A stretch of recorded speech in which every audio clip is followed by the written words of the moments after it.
cik šeit īstenībā viss ir spilgti, interesanti un bagātīgi. Cilvēks var izvēlēties kļūt par bomzi, nodzerties un tādā veidā savu fizisko ķermenīti izlietot un pazust no šeit.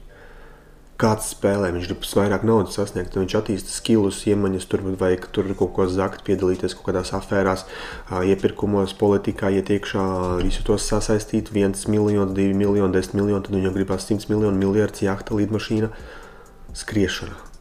Citam atkal kā tādam Eskobāram, kad tu paskaties pa viņu filmas, iedomājieties, narkotikas vara, tur cīņa ar valdību, izdzīvošana, tur pakļaušana, tur iebiedēšana, lai mani baidās, lai mani ciena, un visu šit tādu spēlīt viņš spēlēja.